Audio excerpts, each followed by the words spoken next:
Welcome to episode 6 of Wet, Aged, and Confused. My name is Julie Divis. I am Cree's quality manager, and today we're going to talk about all things grain when it comes to beef. And we're not talking about the feed that cattle are eating. We're talking about all things grain when it comes to the actual cut of the steak. So I'm going to cook up for you today our Cree grass-fed and finished ribeye, our strip steak, and our sirloin, so you can look at grain in all different aspects of different cuts.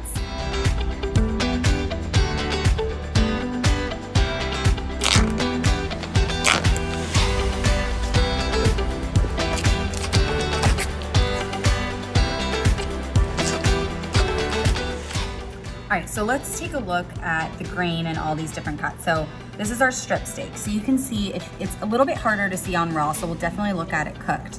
But if you can see where the meat fibers are, they actually run the length here. So you can see kind of how they go parallel over here. So that's actually the grain. The grain is the direction of the meat fiber. So sometimes the grain can change. It's a little bit more apparent here in the sirloin. So here's the sirloin, so you can see the meat fibers, they're running this way. So you've got your grain going this direction, and then they'll actually change a little bit and come over here. You can see they're running some that are running this way, and some that are running over here this way right here. So it's important to know where your grain is when it comes to your steak, so that as you're cutting it, once it's cooked, you can change kind of the direction you're cutting, so they're always cutting against the grain. We'll get a little bit more into that later with the cut steaks.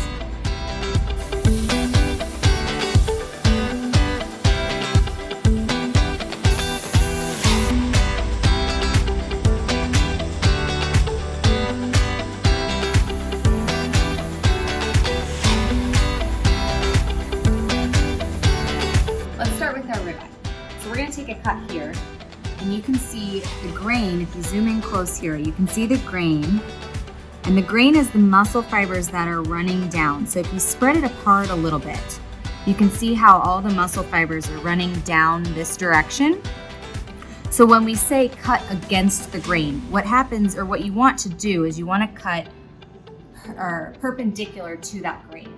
So if your grain is running this direction down towards me, I want to cut across it and against it. That's where you get against the grain.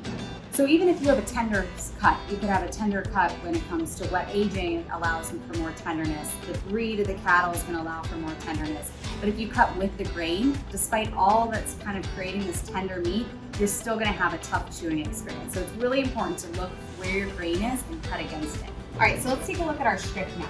So if we go right on in, and I want to cut against the grain, that means I want to cut this way.